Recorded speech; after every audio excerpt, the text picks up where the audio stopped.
You have single-handedly shifted the cultural conversation you have around hormones. Thank you. Well, I mean, it's fun. I can't stop talking about it. So if I could stop talking about it, maybe that would help. But it's my favorite subject. And I'm also just really invested in ending unnecessary hormonal suffering. And I feel like the best way to do that is to get women a fraction of excited around their hormones as I am. I know I'm the person who loves your period more than anyone you'll ever meet. But if I can maybe just give you a little bit of that happy virus to be excited to be participating with your hormones, then that'll go a long way. It's so great because I feel like when women are like, whenever the word hormones, like your hormones are changing, it's such a negative, daunting energy. And just the way that you approach the conversation and the way that you educate women on understanding their cycles, understanding what these things that are happening to us for some, right? PCOS, endometriosis, fibroids, like what these things mean, and to take it a step deeper, which I love your story so much and you have to share it because it's, I believe, what just is why you're here. It certainly shifted the trajectory of my life and career to have the experience of having a total hormonal collapse at a young age. It just really opened my eyes to the fact that there was this thing, as hormonal problems. I wasn't thinking about it, And then when my body started doing things that seemed really extreme, like I gained so much weight. I was probably 210 pounds by the time. How old were you? At the height of the sort of crisis, I was probably 21. So I'm 5'6". I was 210 at that point. I was covered face, chest, and back in cystic acne. So much acne, Melissa. It was like crazy. It was so heavy on my feet. I would have to like sit down to spackle. I would call it spackling because it was like really hard to cover it up. That's how I got good at makeup. The covering. There's a real art to that. I used to use prescriptives under eye concealer because regular foundation would not be opaque enough to cover the red. But then, of course, I looked crazy because it was so pale. Anyway, those were the days. And then on top of that, the physical stuff, I was not menstruating. Really, I didn't even get my first bleed until I was just a few months shy of turning 16, which was a flag for me that something was up. But of course, you can't go to the gynecologist until you're 16 or sexually active. And so my pediatrician was like, it's fine. I was being gaslit sort of from an early age. And then when I finally did get my cycle and I went to the gynecologist and I was like, hey, I can tell something is up. So, I was pretty much dismissed right away. Like, it's normal to be irregular and, let's just kind of watch and wait. And I kept watching and waiting. And, I had maybe a total of 5 bleeds that whole time between 12 and 22. Well, almost 16 and 22. 3 of which were chemically induced with synthetic progesterone because they were like, well, we have to flush your uterus and, because it's not good for the lining to just build and build and build. Those were horrendous cycles. But still no guidance as to why this was happening or what I could do. And then it just kept getting, more symptoms kept adding on, right? Then it was like, I couldn't fall asleep at night. Then I couldn't wake up in the morning. There was depression. There was anxiety, the weight, the acne, the cycle. I was at my wit's end. I could not function as a young person in my day-to-day life. It was really impacting every area of my life, from school to social life to, dating life, like everything. So I happened to be at Johns Hopkins because I was planning to become an OBGYN, always very passionate about women's health. And I was researching in the medical library just to try to figure out what could possibly be going on with me. And I found a small article in an obstetrics journal that was describing my symptoms pretty much to a T. And I was excited, not because I was like, oh, yay, I have this problem, but just excited that I could figure out maybe what it was. And I then did some of the testing with my doctor, and she confirmed the diagnosis that I gave myself, which was PCOS. And this was 30-something years ago at this point. So this was not like a common conversation that gynecologists were having with patients. Not many of them even knew what it was at the time. So once we understood what it was, she unfortunately gave me the news that there wasn't much we were going to be able to do about it, and that my symptoms were going to get progressively worse. So this obesity that I was dealing with was going to get worse. that could also lead to diabetes and heart disease and infertility and cancer. And she's laying this on me at like 20, 21. And I had this really profound body, soul moment in the chair when she's saying this. All of a sudden she starts sounding like, the adults in a Snoopy cartoon. She after she shared those little details, then that started happening. She was talking. I know she was talking. And you're like, but she was sounding like, wah, wah, wah. And I heard my body just say, very clear, very crisp, that's not your future. It was an arresting moment. And then I came back online, if you will, and she said, so do you want me to write you a prescription for birth control? Because we can at least use that to give you sort of some sort of regulation. And I just repeated what I heard. I just said, well, I'm not going to do that. That's not my future. It doesn't make sense to take this medication if it's not going to cure what's wrong. And she said, well, what are you going to do? And it was a big download for me because as soon as I heard that's not your future, I also kind of zoomed out and I saw, wow, I'm just one of millions of women who are having some version of this struggle. It might not be PCOS, it might be fibroids, it might be ovarian cysts, it might be infertility, it might be perimenopause, but we're all having this problem. And secondarily, we have very little support available to us in the medical establishment. Like, it's not just that they don't have treatment for PCOS. It's the same for across the board. And everyone is being prescribed birth control, which is a form of synthetic hormone replacement and suppression. How is that a solution? So I made a real, very crystal clear, but split moment decision to just commit to figuring out how to get better, but also to make a promise to build a platform to help other women, because the feeling that I had and all the suffering that I had been through and the years and years of trying to feel better and figure this out and get the support and see doctors and all of that, the lost time, the lost teenage years of, fun and whatever.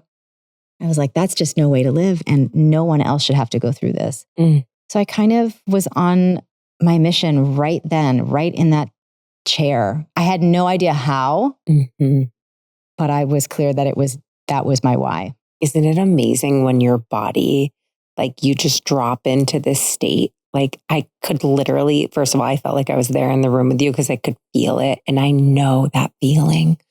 And it's like, you can't not listen to it. No. It's like this strong thing that it's like a nudge to your spirit that wakes you up in a way. And that's exactly how I was, led on this path as well. And it's exactly what you said. You have no idea, like, how. None. But where do you go from that moment to knowing that there was work to do? Like the building, because I find that the most interesting thing. Well, I think I started with the research, and just really trying to figure out, well, what are the mechanics of the endocrine system and how do we manipulate it in a way that yields some sort of change in terms of hormonal output? And is that even possible? Because that was the only, it's either you take medication or you find ways to shift your endocrine function. And I was certain that that was possible because what was happening at Hopkins actually at the time was the Human Genome Project was doing this really cool study on twins and looking at identical twins and seeing, well, why does one twin end up with a serious disease, but the other one doesn't? If genes are the thing that determines everything at the time, back in the late 90s, early 2000s, we were still learning how genes were not our destiny necessarily. They were just sort of informational material. And the twin study was really groundbreaking because the only two things that were the levers that made the difference between the disease state twin and the non-disease state twin was dietary input and lifestyle input. That's it. So it was very eye-opening that genes were not our destiny. So just because as women we have female hormones does not equal suffering, even though that was the prevailing narrative and mythology, right? And the other part of that, or the other side of that same coin, was that whatever was going on hormonally was immutable, unchangeable, unfixable.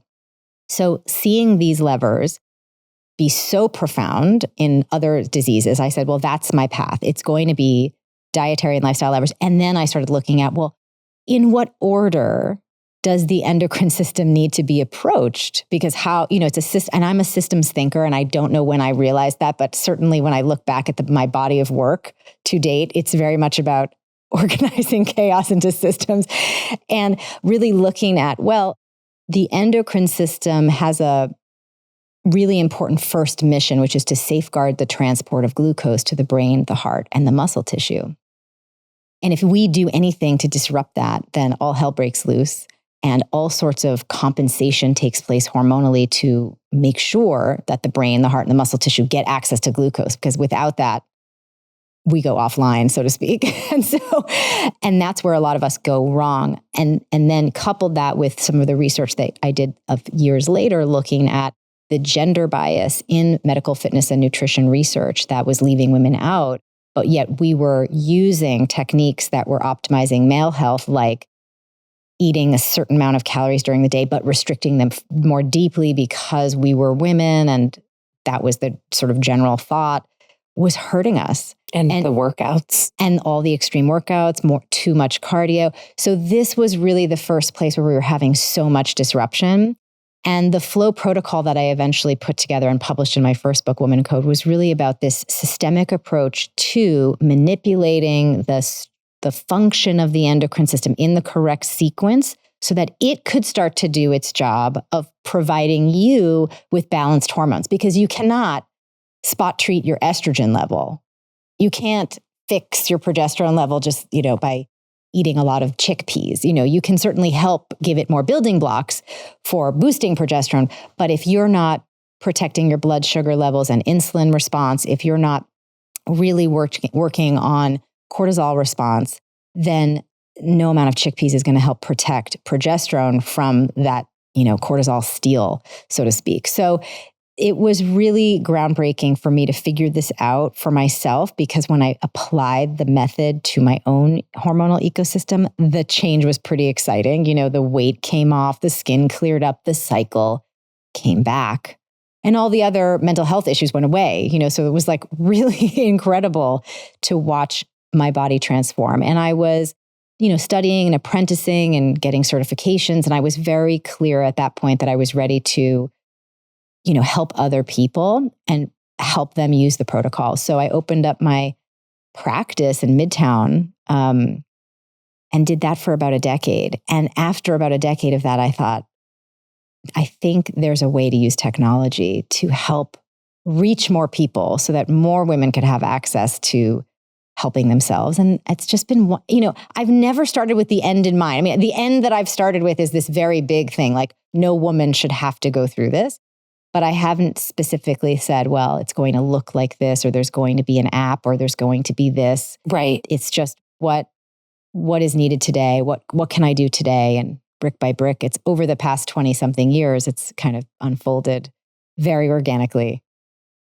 I feel like this story, like when I sit down with people who have built incredible, successful businesses, the overwhelming majority of people, it was never like they started this thing to get successful. And I feel like in this digital social media era that we live, where everything is so visible, right? Like we can see everyone's life, what they're doing, and it's led people to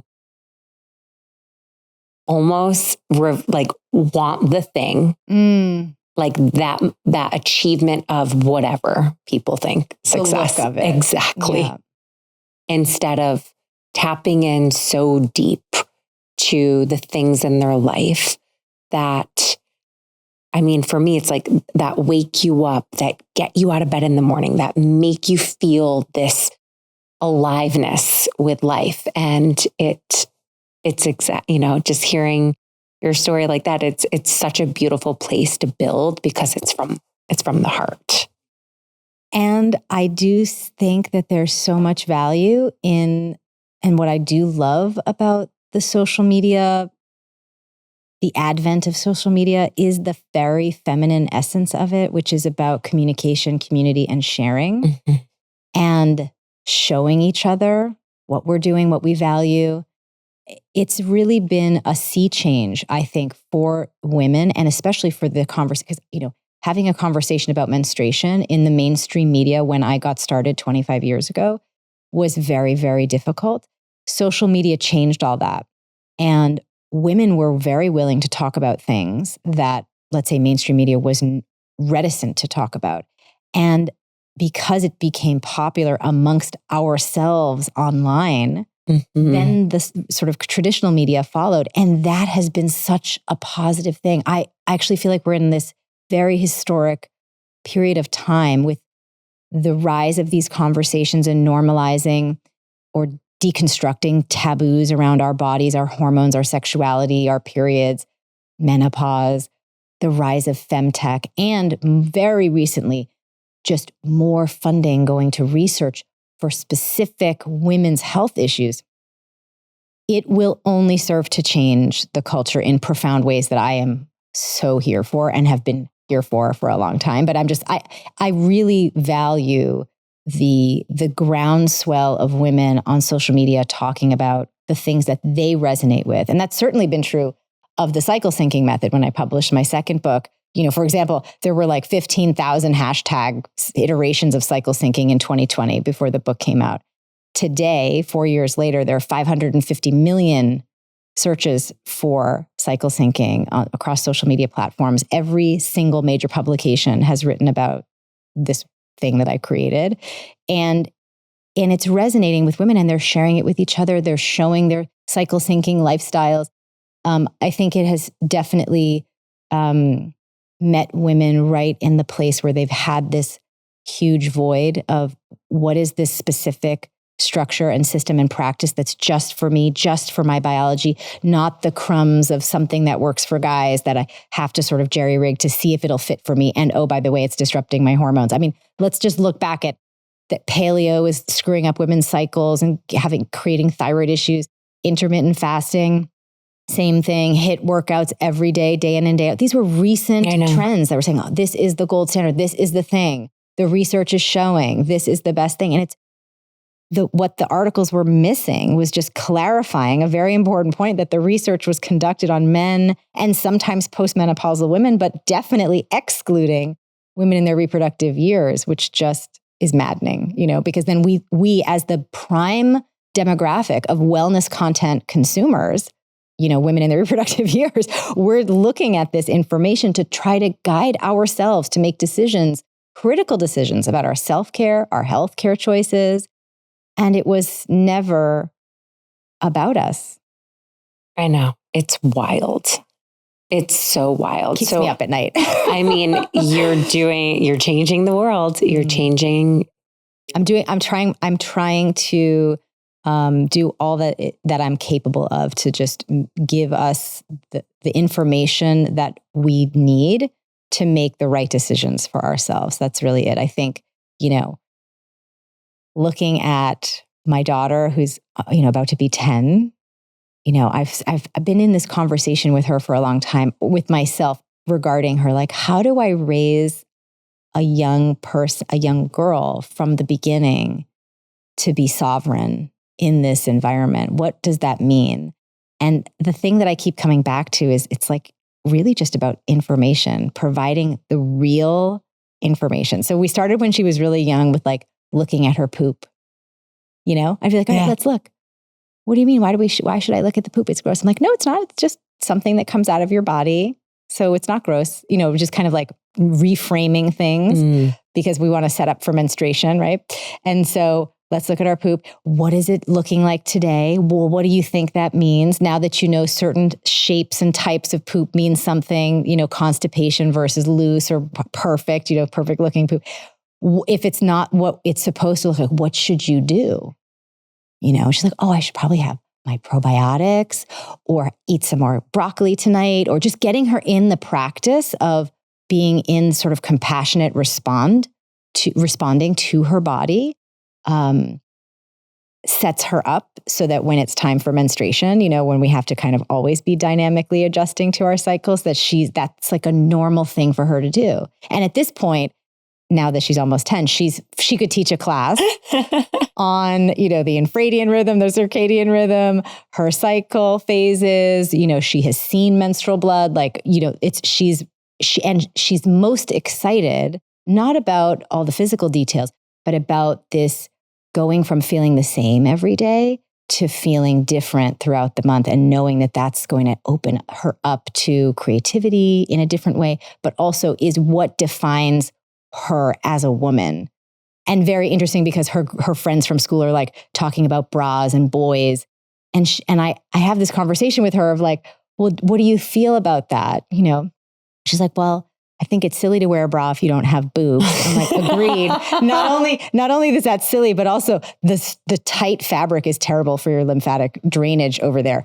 But also I said, do you think that wearing a bra equals being a woman? And she thought about that for a while, which made me happy that she took her a minute to answer. And she said, no, actually, I don't think that that's what makes you a woman. I think it's this whole other thing that you keep talking about, feeling different in different parts of the month and living in this way. And I'm like, great. I think we're there. I think I've got it. If this is how you're thinking at 10, what does that mean for her trajectory for the next 2 decades, right? Because certainly none of us have gotten that conversation from the beginning to be educated and empowered with information about our bodies. So many of us have different versions of the story I have, where, you lose years, maybe decades, to having hormonal problems that really pull you out of the creative flow, the productive flow, the juiciness of your life, or even more serious health issues, pain, debilitating pain, distressing situations with infertility and miscarriage, or like very debilitating symptoms around perimenopause. We all have these journeys, and it's all preventable, but we have to be educated and we have to do the right things at the right time in order to avoid these common hormonal pitfalls. So I'm excited about, circling back to social media, how this conversation amongst Gen Z being just so normalized. I mean, let's assume most of Gen Z has heard about cycle syncing at this point through TikTok and Instagram. What will that do to the world if women just are actually healthy? I can't even fathom it. And it's just the thing that I'm most excited about, really. Ending unnecessary hormonal suffering is good, but that's better. Having women in their power, that's better. Because it changes every single thing. It's such a movement. And that is the beauty and the power of social media when it's used, right, in such a positive light of sharing. I never think of myself as a content creator. That's just something that never resonated with me, but it's just getting comfortable sharing the journey and the uncomfortable stuff along the way, which I think you've done so wonderfully. And even hearing the conversation that you're having with your daughter, I feel really inspired to just go a little deeper, right? Like, we have very open dialogue, but I think the more comfortable that we can get young girls, young boys with their bodies and what's happening, it just continues to normalize these conversations. You have to be comfortable with your hormones, your cycle, and model that for your daughter. And it will push you a little bit from an edge point of view, because you have to be like, how far will you go with that?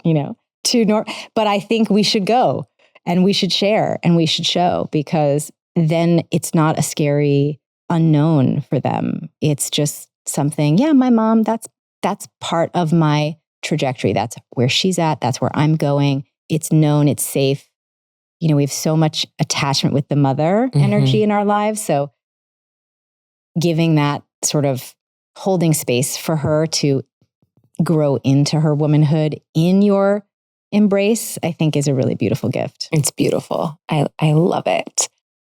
Can you teach us more about the cycle syncing method and how the 4 phases, like what we can do to just be better in touch with our bodies, and everything that you've created and just diving deeper on what it all means. Because I feel like you hear it, but I don't think a lot of people really understand even the 4 phases. Well, I think, let me back up to just say that the whole thing that kicked off writing the second book was discovering this second biological clock that we as women have from our first bleed to our last, which blew my mind because the fact that I even found it was a miracle. So you have this second biological clock, which I love sharing with people. You have a circadian clock, but you also have an infradian clock. But again, it's only activated at puberty. And like we understand now that the circadian clock governs more than just your sleep-wake cycle, it governs the timing of many functions of the body. I love this example. Thank goodness we have a circadian rhythm, because can you imagine if you're in your deep REM sleep and your bowels are activated? You'd have to wake up. Yeah. It'd be chaos, right? Yeah. So the fact that we have the bowels actually sort of shut down around 10 o'clock and they reactivate around 6 a.m., that's a circadian control. The infradian rhythm, yes, it governs when we're menstruating, but it also impacts 6 other systems of the body, like our metabolism, like our brain, like our immune response, like our stress response, even our digestive response. It's pretty exciting. And when we understand that, it really just, it answered the fundamental question I was having. The first question I had was, well, how do we manipulate hormonal output? And that was sort of the endocrine stuff. But then I was like, well, why are so many more women having hormonal problems compared to men? What are we missing? We're both exposed to the same endocrine disruptors. We're both stressed, as genders, we're both exposed to the same junk foods. What are we missing? And it was that we were missing this other biological rhythm. And because we didn't know it was there, as women, we've all been massively disrupting it day in and day out. And that has had a downstream effect on all these other systems of the body. Why do so many more women have autoimmune diseases? Why are so many women struggling with weight, brain fog, mood issues, anxiety, depression? A lot of it stems from just disrupting this other clock. And so that's when it sort of occurred to me that we needed a method to support it. And, we do take that for granted with our circadian clock. We know to have good sleep hygiene, to get early morning sunlight exposure. Can you explain? Some people don't know what a circadian rhythm is. So the circadian clock is just one of the master clocks in the body. And it is oriented around a 24-hour period of time. And it's the part of your brain that controls this circadian rhythm is activated by sunlight. So that's why when you want to wake up in the morning, you want to get that early morning sunlight. And then that's why looking at your cell phone first thing in the morning is bad, because the blue light is actually equivalent to, stronger than, noonday sun. And so it jolts your circadian clock and then your adrenals into thinking that it is now noon, and that creates a whole stress response in the body, which is inflammatory. So you don't want to look at blue light first thing in the morning. If you do need to check your phone, get your nighttime blue light blocking glasses on and keep those on until you can get outside and get a few minutes in the sun, in the morning sunlight. And then similarly at night, using your blue light blocking glasses and being mindful of screen exposure at night to protect melatonin production, which is stimulated by this circadian clock, et cetera, et cetera. So we know that this is a very important thing to do, to have a good sleep routine, to stay consistent with that. There have been countless studies on how disrupting the circadian clock is extremely disease, creating in terms of the big inflammatory diseases like heart disease and cancer. So it's so important to protect these biological clocks, but we've only been talking about one. And that one is universal. Children, men, women, older people, we all have a circadian clock. But there's this other one, and this other one needs help too. How the hell did you learn this? I'm a consummate researcher. I'm constantly trying to look and dig and figure out what are we missing? What are we overlooking? I'm constantly pouring through research, and I just literally stumbled upon it. And I said, oh my God, we have to be talking about this. And it turns out that it is so essential to our reproductive health that we have to really orient our self-care around it. And that's how the cycle syncing method was born and how I thought to create it. So I looked at Similar to how we structure our day with sleep and wake cycles, I thought, well, since we know the major thing that the infradian rhythm is governing is our menstrual cycle, let's use that as the timekeeper. So let's organize our self-care around the cycle phases, because those are the things that have distinct patterns with metabolic response, immune response, stress response, brain function, caloric requirements. And that's driven by the unique hormone ratios of each phase. So you have these 4 phases, to your question: the follicular phase, the ovulatory phase, the luteal phase, and the bleeding phase. And I like to call it the bleeding phase because isn't it confusing that we have this imprecise vocabulary like the menstrual phase? Right. It could be the whole month. It could be the bleeding week. Yes. I like that. Let's just, the whole thing is the menstrual cycle. And then the phase that you're bleeding, is your bleeding phase. It's your bleeding phase. You can call it menstruation, but if it trips you up, that's when you're bleeding, Right. So you have these 4 phases. There's distinct hormone ratios, as I mentioned. And then we want to organize 3 things: our food type and calorie intake, our workout type and intensity, and our work schedule, productivity, creativity, if you will. And when you do that, you support insulin regularity and balance, cortisol balance, sex hormone production and metabolism, and, immune response, stress response, brain performance. You keep stress low, you get more things done with less stress, and everything starts to regulate the way that it should. So you're not feeling the PMS anymore. You're not feeling like a different person one half of the month to the other. You start to get into this sort of peak flow state, which is why I called the book In the Flow, because I also at some point in my life was exposed to, practices like Franklin Covey and Tony Robbins, rapid planning method. And I thought, oh yes, this is the answer to life. If I could just schedule myself perfectly, then I'll finally be able to do all the things that I want to do. And I found that I could stick with it for 2 weeks. And then all of a sudden, you get your period. What I didn't know at the time was that I would be switching over into my luteal phase, and all the things that I was scheduling that were the same from the first half of the cycle were just not tenable for me in the second half. And so I thought, it's just a failure I'm a failed time management person. I'll never achieve my life goals because I can't use these systems. But they just weren't incorporating my other biological clock. So I ended up then building my own, which is how the app kind of came to be. It was how do I have a tool that can help me keep track of what foods I should be eating in each phase, which workouts I should be doing, what should I be focusing on at work? So I didn't have to, kind of commit it all to memory. And that's how the MyFLO app was born.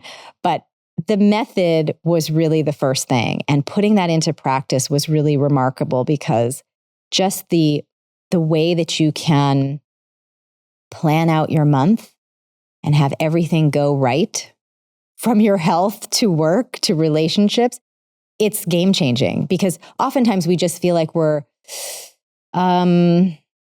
keeping up, trying to scramble to do the things we think we want to do, or we said we were going to commit to at the wrong time, not knowing we were going to feel differently, and then feeling like, it's such a burden to go to that meeting or go to that networking event when we wish we had more time to finish a project.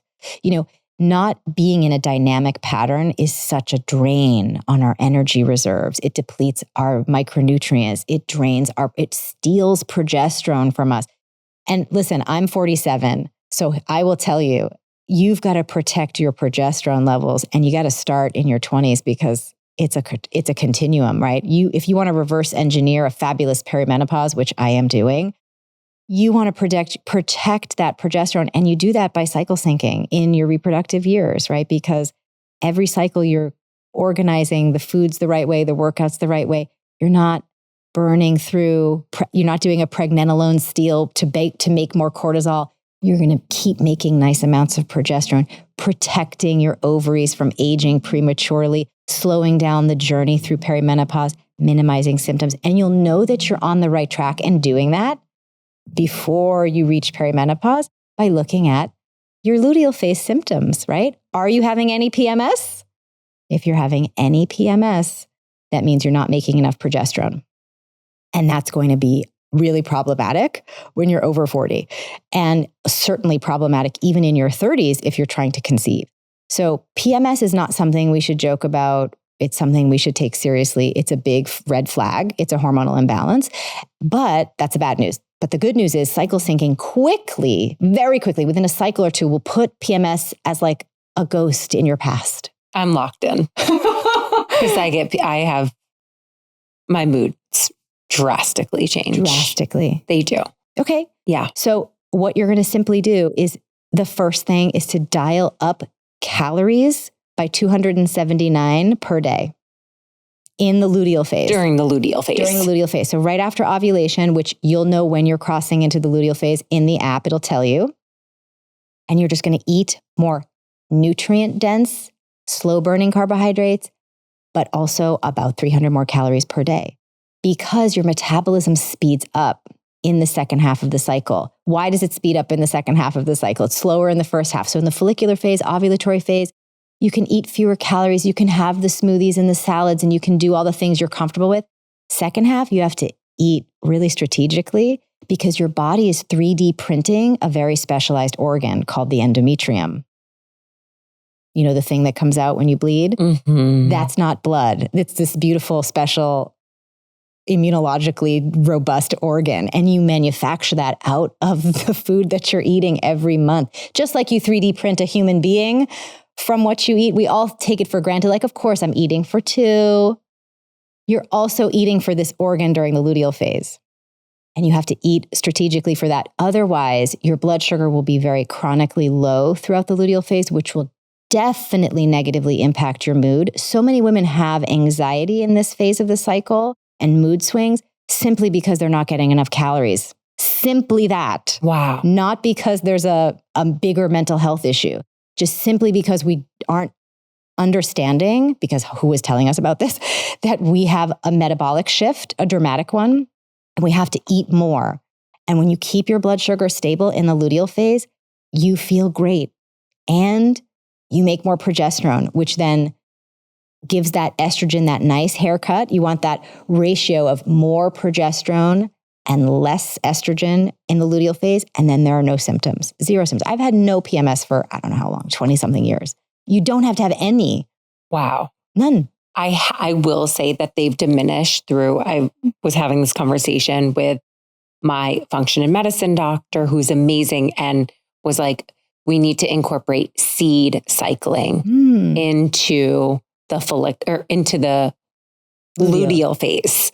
I want you to explain the phases too, just like a high level so that people can really understand, because some people don't even know about them, right? Like I learned about them through social media. Yeah. I'm not afraid to say that. That's okay. That's a great place to learn. Yeah. You know, so you have these 4 phases. In the follicular and ovulatory phase, like I said, metabolism is slightly slower. And in these 2 phases, estrogen is rising a little bit in the follicular phase, stimulating the eggs in your ovary to develop. Then during ovulation, you get a super surge of estrogen, and FSH and LH, and that triggers one of the eggs to mature fully and then leave the ovary, break away from the ovary and travel down the fallopian tube, which is the beginning of the luteal phase. And luteal phase, there's something called a corpus luteum, that is the sac from which the egg breaks free on the ovary, kind of heals and seals itself, but it also is producing progesterone for the next cycle. And the endometrium starts to build in the luteal phase so that estrogen and progesterone both rise in the luteal phase to this midpoint where you have a thickening of the endometrium and a retention of the endometrium in the uterus. If there's no conception by that sort of day 18, then the levels of estrogen and progesterone start to recede. And that eventually, after about 5 to 7 days, when they're at their lowest points, all hormones are at their lowest point, that then signals to the uterus to release the lining of the endometrium. And that's when you see blood and tissue come out in the bleeding phase. So that's really it. It's a rise. It's a heartbeat. It's your feminine pulse of estrogen and progesterone, testosterone, FSH. It's a beautiful pattern. It's very organized. It's not chaotic. It's predictable. It has a physiological impact in terms of the ovary and the uterus. But it also has all these other things. It sort of shifts your metabolism, as I've been saying. It shifts how you're thinking, your creativity, And it's just really fun to be able to support that. So, I can break it down a little bit more to say that so we covered metabolism, right? So we know that the first half of the cycle, metabolism is a little slower. You can eat lighter things. You can eat fewer calories. Second half, metabolism speeds up. You must eat more, and you must really go out of your way to keep your blood sugar stable. You can feel that your body's so hungry during those 100%. Phases. And it doesn't mean that something is wrong with you. It means that your body's doing a lot of work to make this endometrium grow, and it's pulling from your calories and what you're eating. So if you're feeling more hungry, don't restrict calories during this time. Don't start a fast during this time. Don't go on a detox in the second half of your cycle. Disaster. I mean, you're going to just feel like a crazy person, and you're going to get yourself into a neurotransmitter problem where you have ghrelin take over. Think of ghrelin as, remember that movie from the 80s, Gremlins? Mm-hmm. And if that's what I thought of when you said it. That's weird. I always tell people to think of ghrelin like a gremlin. I forget what happens to the gremlins, if they touch water or is it food? But something happens where they go from like cute furry things to like scary things. So that happens to you too in the luteal phase if you don't eat. It does. What happens is ghrelin will take over because you need that blood sugar stability. You need glucose, more glucose to just function at normal levels. And so ghrelin will take over to just put you in sort of like an eating trance. So for any of you who struggle with binge eating during the second half of your cycle, it's simply because you're not preemptively eating enough that you end up in this neurotransmitter situation where ghrelin has taken charge of you.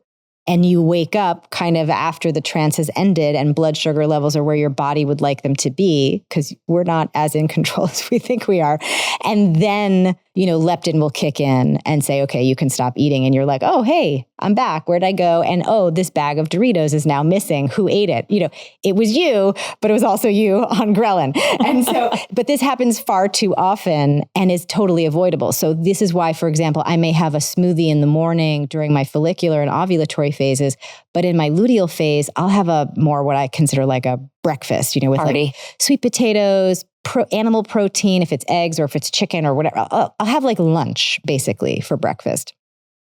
And I still will have a protein smoothie later in the day to keep blood sugar up, but I won't necessarily just do that first thing in the morning. Or if I am doing a smoothie, I might add things to it like sweet potatoes that have been cooked to give it a little bit more body and more fats. I might put, like avocado, sweet potato, vanilla protein, chocolate protein, like whatever you're doing. But you could do that if it was like super hot out and you just didn't want to eat a hot breakfast. But it still has to be a lot more calories than, let's say, your earlier cycle phase breakfast. And breakfast is a critical way to start the day. I know a lot of people are sort of seduced by fasting. Or think they're not hungry in the morning, which was for so many years. I loved that post. I was going to write you. I was going to DM you. I was so happy when you were talking about that, because I agree. I think so many of us, because we've been chronically undernourishing ourselves and having this neurotransmitter problem, we don't know really how to respond properly to our ghrelin and leptin signals. And then we disrupt leptin and we become leptin resistant. So that a way that can look is actually waking up not hungry. So when you're healed and healthy and everything's working, you wake up hungry. I eat in the morning now. It's beautiful. And I have much less anxiety in my life from that, breathing differently, sleeping incredibly, like making that such a priority. But I was never a breakfast person. I was never hungry in the morning. The thought of it made me nauseous. And breakfast is, you can't say, well, I have coffee with like lots of butter in it. That disrupts the hormones the worst. It does. I've definitely written extensively about it. I've talked about it all over the place. So I know if you know me, I will tell you caffeine can be really problematic for women, especially if you already have hormonal problems. Like, 50% of the population can metabolize caffeine just fine. But in my observed experience, women who have more difficulty with their cycles, more PMS, other issues, diagnosed conditions, they struggle with metabolizing caffeine more so.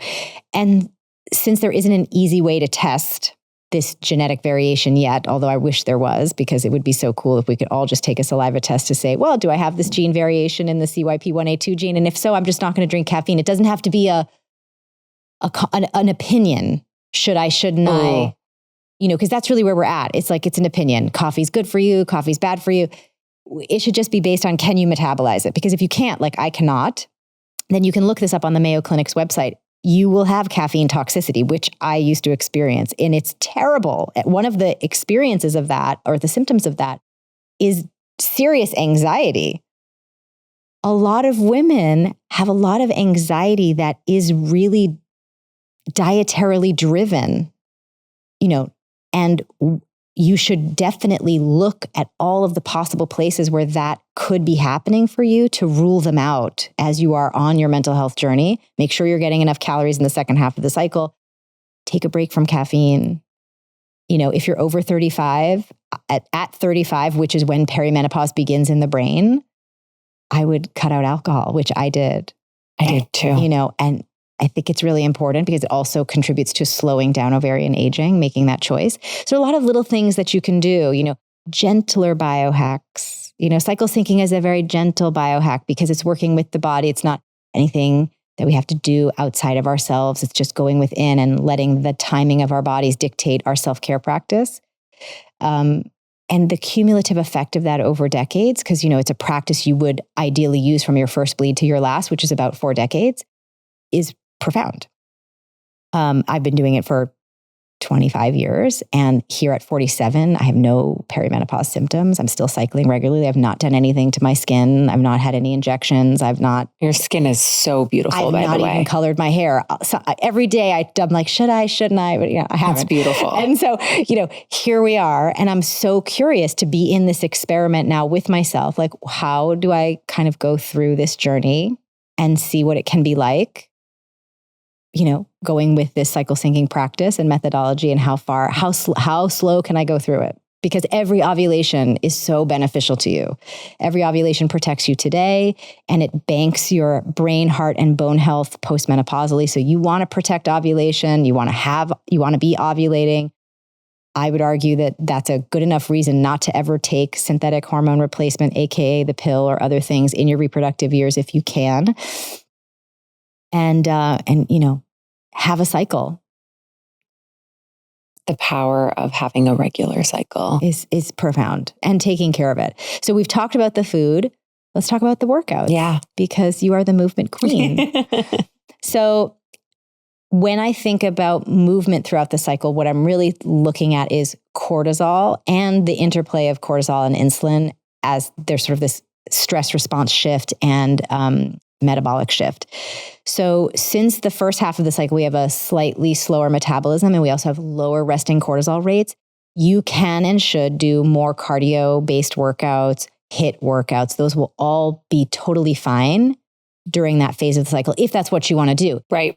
You can strength train and should in any phase of the cycle. But if you really love those dance cardio classes, if you really want to do your HIIT workout, that would be the only time to do it. There are some new studies coming out showing that we get a lot of muscle gain boost if we do strength training during the follicular phase, which is exciting. So there's so much new research coming out. I'm very excited to continuously update the app with the best and latest. But you can do strength training at any time. However, in the second half of the cycle, once ovulation has happened and we're now squarely in the luteal phase, take a break from what you would call cardio. You can walk, get your steps in, you could do that kind of stuff. But you want to really focus on strength. So that can be weighted Pilates, that can be a regular strength training class with a trainer, but lift heavy. And it's good practice because after 45, when cycles tend to become more irregular, then you're really going to focus primarily on strength training as your primary focus for exercise. And what I mean by that is like classical bodybuilding, if you will, like 2 days of upper body, 2 days of lower body. Right now, that's sort of my practice. I do 2 and 2, and then I do 2 other days of weighted Pilates because I just love Pilates. Mm-hmm. And then I have every day I'm walking. And so it's just so important to really focus on strength and let the cardio be, because in that second half with that increase in metabolic speed, you're much more vulnerable to having disrupted blood sugar levels. And if you're doing cardio, after 30 minutes of any cardio activity, you've burned through any sort of usable glucose in your bloodstream, and then you may go into dipping into adrenal reserve, which is going to sort of affect progesterone and exacerbate PMS and throw off your mood. So that's why we want to do a little bit less, right? And then in the menstrual phase, follow your body's cues. While you're healing, some women have debilitating cramps that they're going to be recovering from as they start using the method. Other women just feel very fatigued because they've been pushing themselves to be the same every day, calorically, with workouts, with work. And you sort of get to a place of being very depleted. So by the time you have your lowest levels of hormones, you just feel like the rug's been pulled out under you, the plug's been pulled out of you, and you're just exhausted. Wherever you're at to start, just honor that, rest. It's okay to take days off.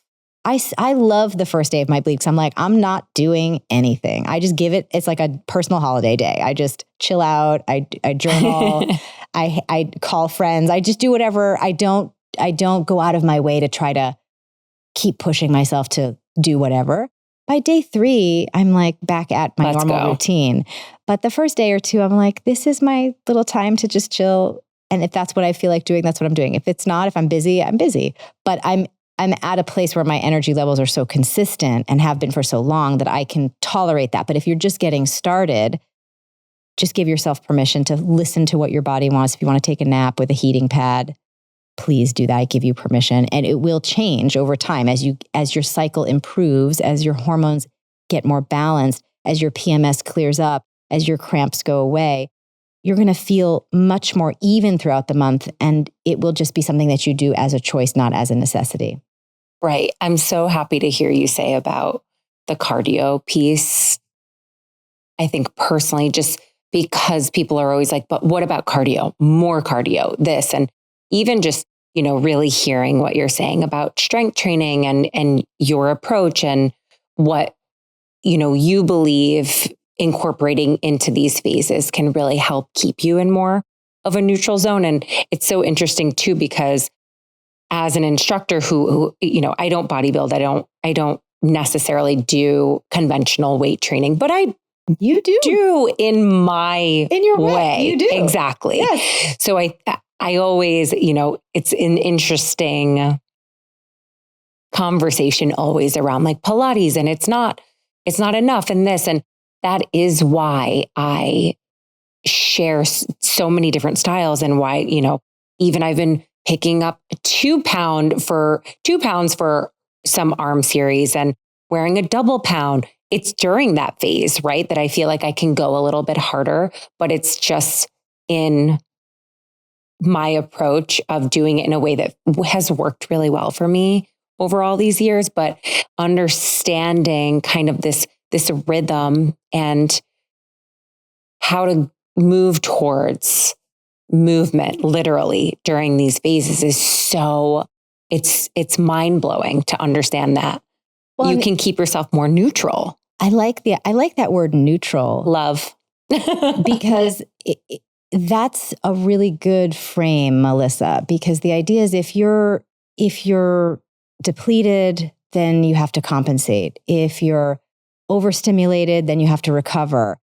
But this idea of equilibrium, right, and really protecting and striving for equilibrium is a nice frame I really love. And I think that's a good takeaway in terms of what the massive benefit of, cycle syncing really is about just maintaining this nice equilibrium hormonally throughout the month so that you don't feel like a victim to the swings of these hormones that are really just being, they're just responding to your, inadvertent disruption to them, right? They're lower because we're not taking care of them the way that they need to be taken care of, and they're just doing the best that they can. So it's not like they're trying to punish you, right? Which I think a lot of women feel like, right, my hormones are out to get me. They're not, but they're just working with the material and the inputs that you're giving. And the better you support them, the better they perform for you, And it's also interesting over 40, over 45 especially, the idea of protecting lean muscle is a different conversation than under 45. where you can get away with lighter weights. It's just a different reality. And over 45, it becomes really important because what is on the other side of the cycle syncing process is then you're going to go back to a circadian only reality postmenopausally. And the way to protect your metabolism and your lean muscle mass and your bone density is with weights. And it's really interesting because I've been on this journey just for the past, I would say, year. I kind of started getting more into it. I mean, like starting with 2 pounds, starting with 3 pound ankle weights, doing my Pilates leg series, which those are my favorites. I love a good push, a good glute push. But then seeing that I was getting so much stronger, doubling up to 6 pounds. Now I can push up, like if you're on all fours. Yeah. And you're pushing your legs, your bent knee straight up. I don't know what the right terminology is, but I mean, like on all fours. Yeah. And then your leg is at a 90 degree, your knee, and you're pushing up your heel. Yeah. Like a hydrant. Thank you. Yeah. I'm pushing up 12 pounds. I'm doubling up on my ankle weights, 6 pounds on one side. My lower back is super strong. My glutes, my hamstrings. It's like a fun game. How heavy can I go? But it's interesting because over 45, you don't get any bulking effect, but you are getting like very lean muscle build, which has a very positive impact on protecting metabolic rate. So many women over 45 wake up and feel like, what happened? I hear it all the time in my practice. I just can't get rid of this like 7 pounds. And really dialing in that luteal phase strength training just a little bit more than you're used to, that you didn't need to worry about so much in your 20s and 30s. It really shifts things. And it's a really fun game. So now I'm at like, how heavy can I squat? Like I'm sort of playing like a numbers game with myself of what can I do? What can this body do? Yeah. Right. And it's interesting because it's a long game because I know that, 47, then there'll be 50, 55, 60, 75. I hope to make it to 100. And I just saw this woman who was German 100-year-old gymnast competing on they're like parallel bars, doing these twirls and twists. And she's like literally 100 years old, better core strength than me. And I'm like, goals, It's really about protecting the sort of skeletal, muscular capacity that we have as we age as women. And I think that's another conversation that has been taboo. Weights are for boys, hormones are taboo. And I'm kind of just like, let's talk about all of it. It's not a universal, this is the perfect thing for everybody. Right. It's age and stage appropriate. What phase of the cycle you're in, what stage of life are you in? Constantly be adjusting. And the cycle syncing practice trains you to be constantly adjusting your self-care routine so that as you change your life stages, it's like a no-brainer. Of course, I'm going to change my self-care practice. I might have to tweak it. I might have to adjust it. That's normal as opposed to striving to be the same day in and day out. That just doesn't match our biology and doesn't help us. No, I don't think it does. And even for me in my 40s, like I've adjusted certain things and like my workouts, I feel like have elevated in certain ways because of like the age I am compared to when I first started. My idea of even doing things that are more challenging are different. Like it's not high intensity for me, but it's challenging in so many different ways. And listen, I love having this conversation. And even though I don't do those things, I'm also in my early 40s. Yeah, so you never know what's going to happen in your late, even mid 45 to 50 is such it's a different time. And I don't know. So I'm like, I love having these conversations and hearing about things that are working for other people. And, I know yogis who are in their 50s have only done yoga and have the sickest bodies I've ever seen, Pilates or whatever it is. But I think just going back to what you're saying, that I am so enamored by this and I'm so excited to even just dive in deeper because I dabble, but I'm like, no, I'm really going to do this like self-experiment because it's just, information for you to, and like my number one goal in life right now is to live more in a neutral zone because I'm used to being up here with peaks and then dropping down here. And it's like, what can I do? And understanding more about yourself and your cycle to get to this place of neutrality. I'm just like, it's table stakes. It table changes stakes. everything. You have to factor in your hormonal pattern. I know I say this all the time. So I think at this point, everybody knows this is my thing that I say, you have to let the form of your self-care follow the function of your biology, period. You really do. Because, men have been doing this forever. Men have been cycle syncing forever.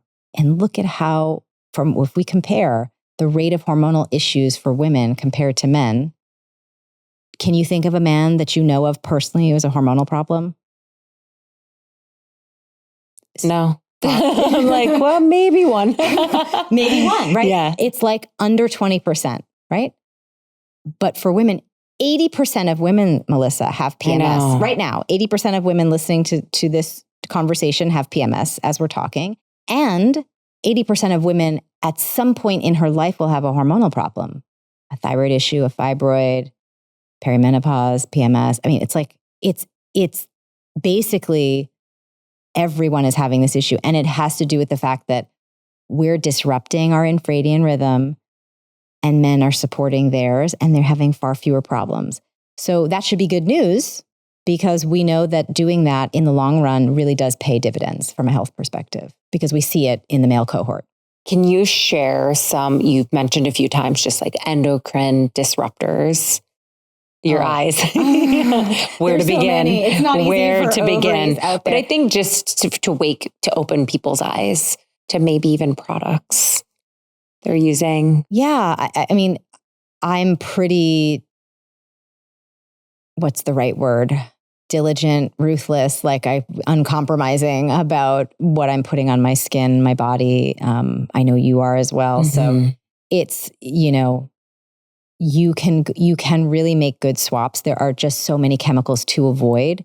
Unfortunately, in this country, they're not all banned, whereas in like the EU, they are. And it's just harder to find.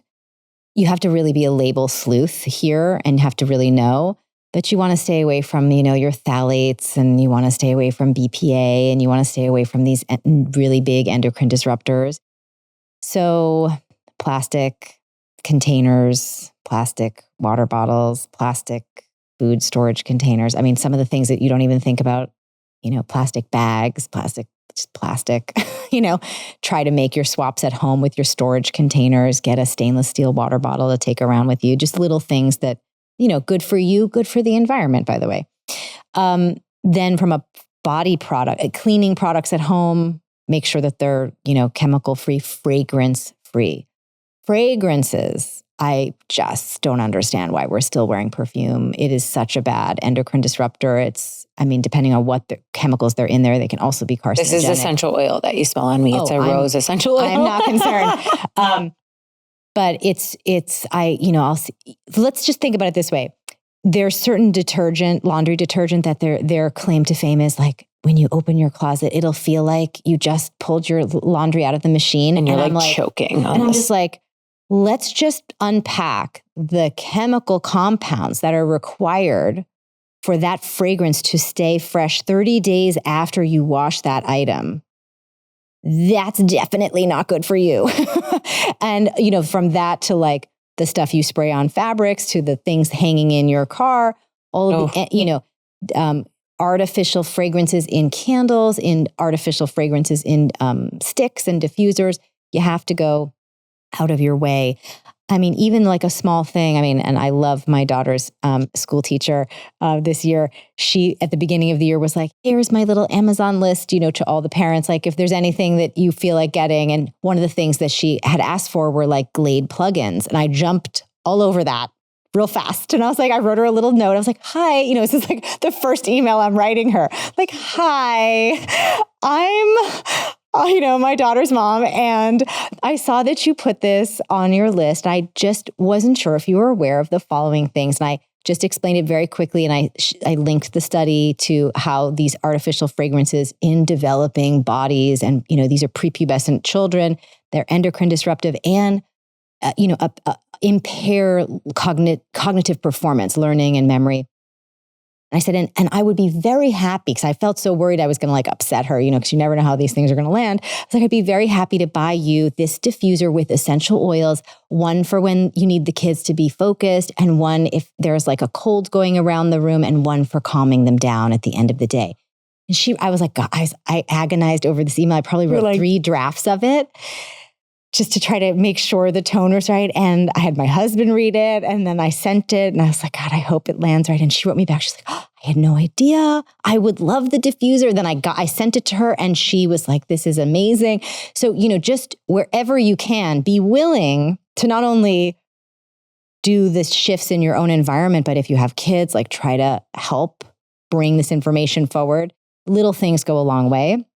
If you have a nanny and she's coming in with fragrances and holding your infant, you might want to have a conversation about fragrance-free little things, right?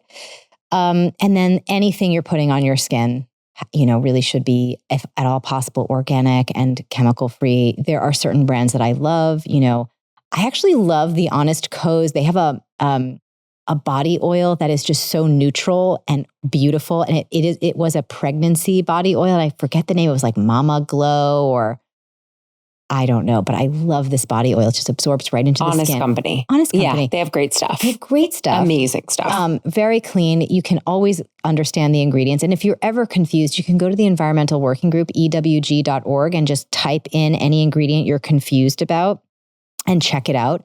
credobeauty.com is a great resource because they have great clean products. You still have to read labels and like make your choices, but it's a much better option than other stores that I shall not name. And then, makeup. Makeup is a really important swap to make, and hair care as well. So products that I love, my skincare I've been using for the past decade. Everybody always asks me about my skin. So your skin is so beautiful, knowing that you suffered with acne, acne girl too. So I have pretty religiously, and I'm not as, I don't know, I see everybody, I get so much Instagram like skincare FOMO. Everybody's like, I use this, and then I use this brand and this brand. I'm like, I just can't put that together. As smart as I am, I'm like, I just need one product that does it all. So I use Marie Veronique skincare, and they have it's like a five different serums I layer on. So I've never used their products. Basically, it's like and are they really clean? Like obviously, like really if you're clean, recommending really clean, they're almost like a Biologique Recherche, but they're hyper organic and they're just so effective. So I really like them for people who have active skin, who are trying to maybe even deal with eczema, rosacea, acne. But it's a beautiful system. They have this gorgeous, you would like it because this toner that you put on has apple cider vinegar in it, amongst other things like burdock root. By apple cider vinegar. I know. That's why I believe I didn't scar. It's such a potent skin healer. But they have, it's like an herbal tincture really for your skin. There's so many other potent herbs in there on top of the ACV.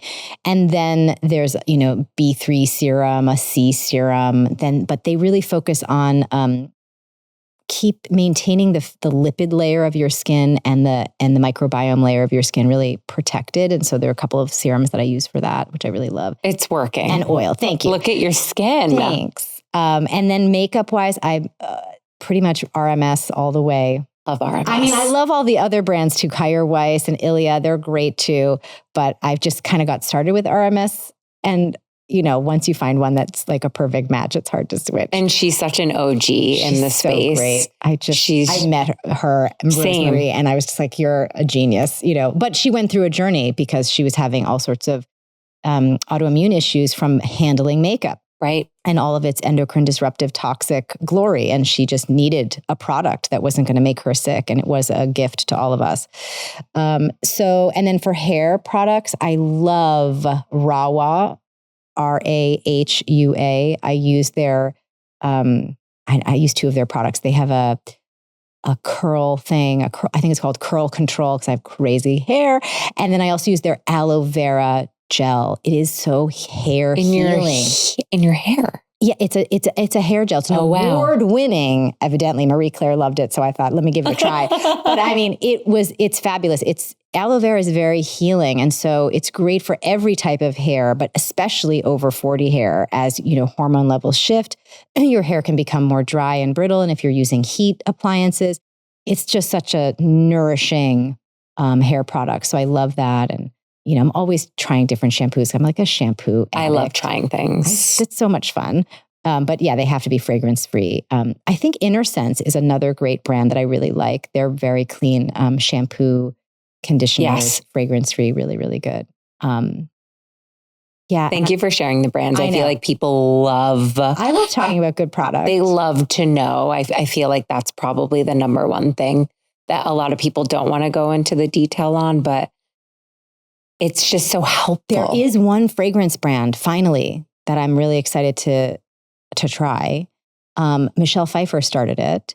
It's called Henry Rose, and she only uses EWG certified, endocrine disruptive free, organic fragrances. So it's a very limited fragrance, select, meaning she can't make any fragrance that she wants because she wouldn't have the bases to use that meet the criteria. But she's got, I think, 4 or 5 different fragrances. They're beautiful, by the way. They're stunning. And I'm just so happy that someone just decided, you know what, this can be done and I'm going to do it, because women really need that. You should enjoy life. It's a sensual thing to wear perfumes. Yeah. But we need ones that are safe. Makeup and feel like you can... adorn yourself. And I also really think it's important. Companies like Mate the Label and all these organic loungewear and workout gear and lingerie, the things that we're putting on our skin too really do matter. So that's another thing I love about this time in history. So many female entrepreneurs are solving the problems that we need solutions for.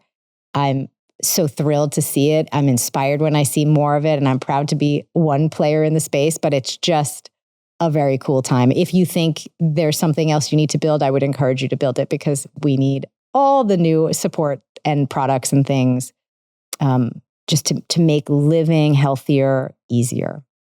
I mean, you are not just like a player in the game. You are such a pioneer. I'm so inspired by you. And it's just, having these conversations with women who are really changing the game and making such an impact and really waking people up. I feel like these conversations are the things that make people go a step deeper and say, wait a second, I've been having these cramps and been told, it's like you said, how many people have been gaslit in the medical world? So many people, but sometimes it's just listening to something like this that makes you look a step deeper at the products you're using and understanding your cycle. You're a genius. It's incredible what you've built. Definitely a period nerd for sure. It's amazing. I can't wait to learn more and more and more from you. Yeah.